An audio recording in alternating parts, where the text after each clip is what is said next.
இன்றைக்கி நான் ஒரு மீன் குழம்பு செய்தேன்னா வாங்க எப்படி செய்தேன்னு காட்டுறேன். கனடாவில் இன்றைக்கி வெதர் பார்த்திங்கன்னா -9, 5லேருந்து 10 சென்டிமீட்டர் சினோ கொட்டி கொண்டிருக்குது. இந்த சினோவுக்கு இதமாக இருக்கட்டும் பண்ணிட்டு சுட சுட ஒரு மீன் குழம்பு செய்தேன்னா அதை எப்படி செய்தேன்னு வாங்க குயிக்காக பார்க்கலாம்.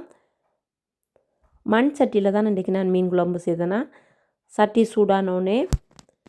சூடானோடனே எண்ணெயை விட்டுட்டு கடுகையும் வெந்தயத்தையும் போட்டு லைட்டாக ஃப்ரை பண்ண விட்டுருக்குறேன்.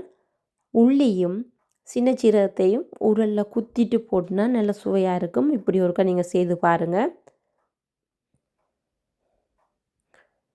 ரெண்டையும் போட்டுட்டு ஒருக்கா கிளறி விட்டால் அது அந்த எண்ணெயில் லைட்டாக ஃப்ரை பண்ணி வரும்.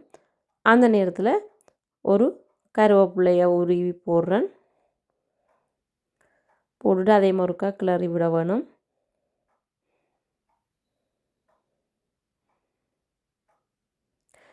எல்லாம் சேர்ந்து ஃப்ரை பண்ணியிருக்கிற நேரம் நான் விலை மீன் தான் எடுத்தேன். நான் அதை ஆல்ரெடி பொரித்து வச்சிருக்கிறேன். இதெல்லாம் பொரிஞ்சு கொண்டிருக்கிற நேரம் இப்போ தான் வெங்காயம் போட போகிறேன்.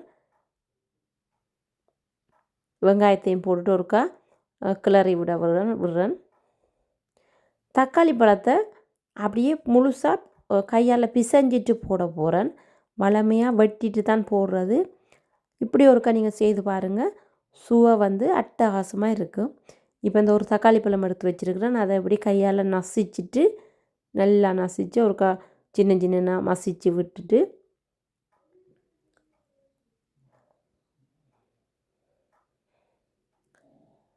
இப்படி நல்லா மசிச்சுட்டு இந்த மீன் குழம்புக்குள்ளே அப்படியே போட்டு செய்தால் ஒரு வித்தியாசமான டேஸ்ட்டாக இருக்கும்.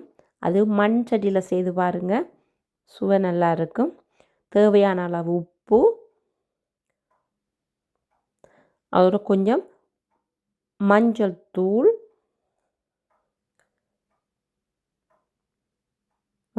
போட்டுட்டு ஒருக்கா கிளறி விட வேணும். அதோட குழம்புக்கு தேவையான குழம்பு மிளகாத்தூள் ஒரு 3 கரண்டி போடுறேன். மிளகாத்தூளையும் போட்டுட்டு ஒருக்கா எல்லாத்துலேயும் வடிவாக அப்படியே கிளறி விட வேணும். இந்த நேரத்தில் கொஞ்சம் தண்ணியை ஊற்றிட்டு குழம்ப ஒருக்கா கொதிக்க வைக்க போகிறேன்.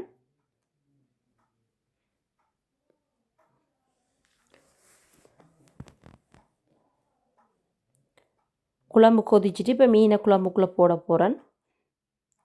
வெள்ளை மீன் தான் எடுத்தேன்னா அதை பொரித்து வச்சுருக்கிறேன்.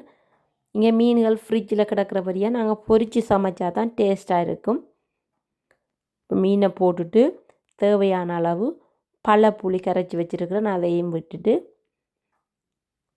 ஒருக்கா கரண்டியால் இப்படி ஒருக்கா கிளறி விட்டுட்டு ஒரு 5 மினிட்ஸ் அடுப்பை குறைச்சி வச்சுட்டு இப்படியே மூடி வைக்க போகிறேன்.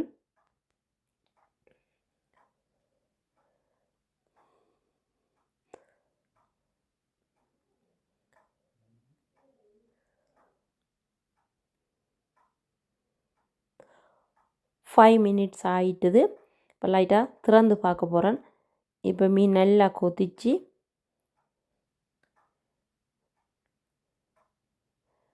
இப்படியே நல்லா கொதிச்சுட்டு இப்போ ஒருக்கா உப்பு புளியை பார்த்துட்டு